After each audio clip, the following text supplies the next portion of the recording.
Hey, y'all are about to get a really aggravated tidbit from me this morning because I'm angry.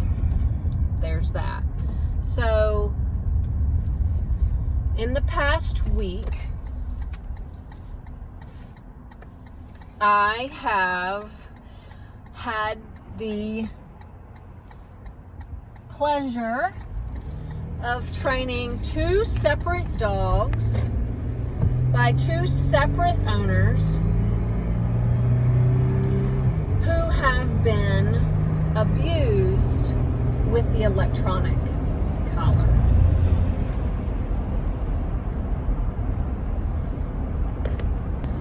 There is a correct way to introduce an electronic collar. There are certain collars that are stronger, I use the word hot, stronger, hotter, more painful, and punishment-based than other collars, okay? So, I use a collar. I use a lot of positive reinforcement. I feel like I am the epitome of a balanced trainer. I don't like the word balanced because if I'm balanced on a beach ball, then every quadrant is in equal.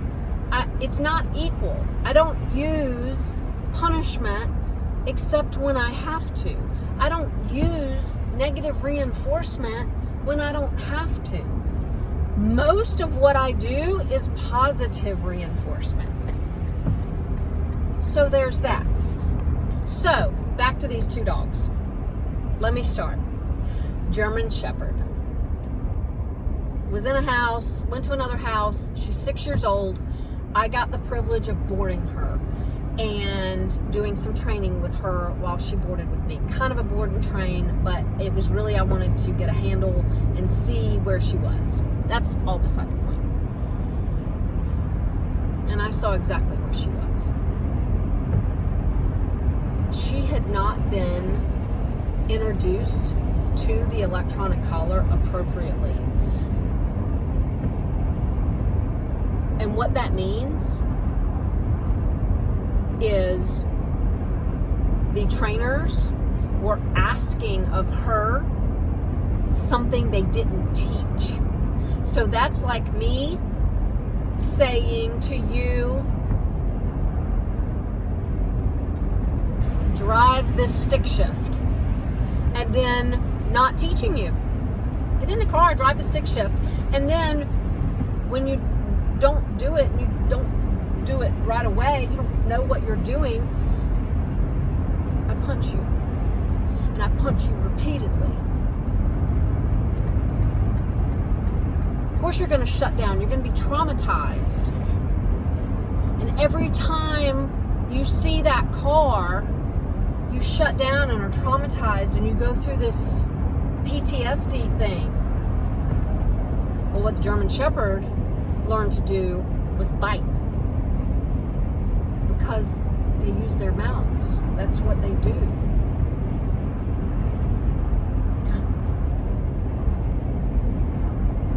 So they hardcore punished this dog,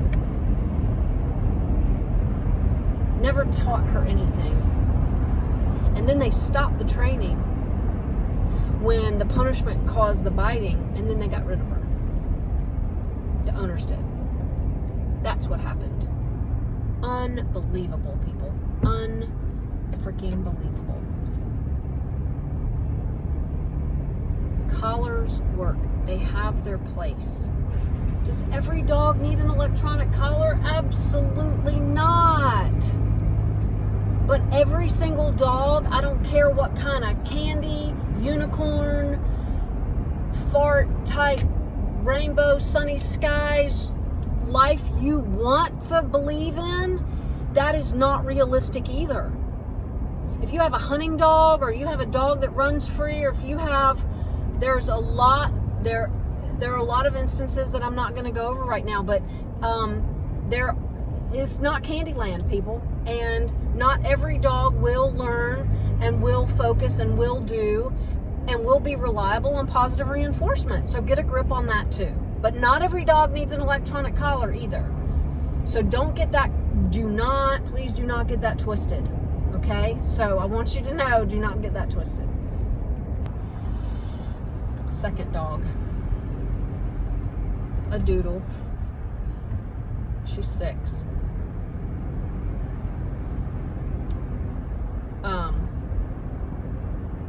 I can't go into a whole lot of backstory, but I know the woman that owns her, and I've trained her other dog, and this dog is her daughter's dog. And anyway, when this doodle was a puppy,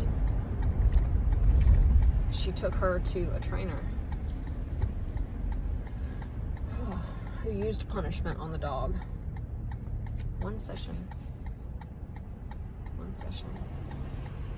So about 7 years ago this happened, and I went over today and I put the collar around the dog's neck, and the dog started trembling and stress panting and would not get away from us,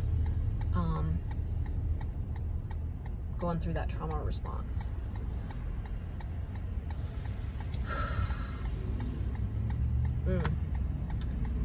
And I walked the owner through what to do. This dog is what we call a runoff dog. If a door is open, on accident, something can happen. She's got more of a hunting type thing. It's not because she's trying to run away. It's because when she was young, she got out, because that's what her mentality, that was what her breeding, that's what she does. She likes to run and go find things, and she found a scent. She found something that she liked, and she was overjoyed and positively reinforced for darting out of the door and going on her own scavenger hunt. And she's done this just a few times, but enough to where when the door's open and you're not watching, she wants to go. So there are some things, and the woman that owns her has gone through, with this dog alone, she went through 5 or 6 trainers. She met me and has decided that she loves my training, and anyway, so wanted an opportunity to teach this doodle, and to do some recovery rehab work with this doodle, and teach her to come back and have a really good recall, so that she doesn't go get lost. So I walked her through the owner's mother, basically now anyway, what to do and to build the confidence. Now we have to undo with the collar. Now here's the deal. We are going to use heavy positive reinforcement, lots of food, lots of treats, right? Not lots, but we're going to substitute her regular food for higher value freeze-dried raw food and stuff to make this really good. Also using the collar and teaching her. There is the point, people. I've got to teach her. We have to teach her how to turn it off, which she was never taught.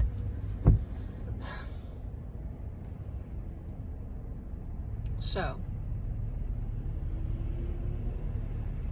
she gets taught how to turn the collar off, and it's going to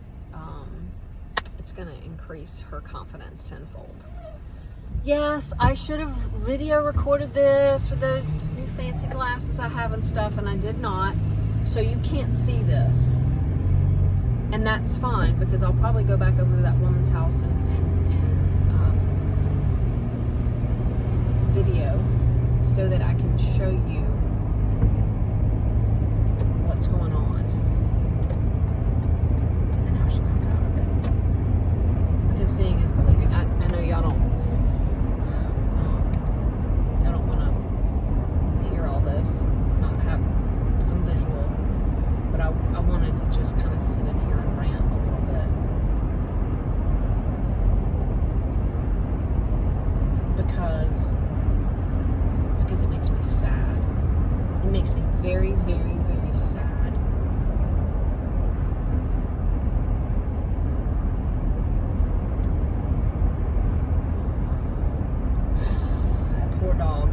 So,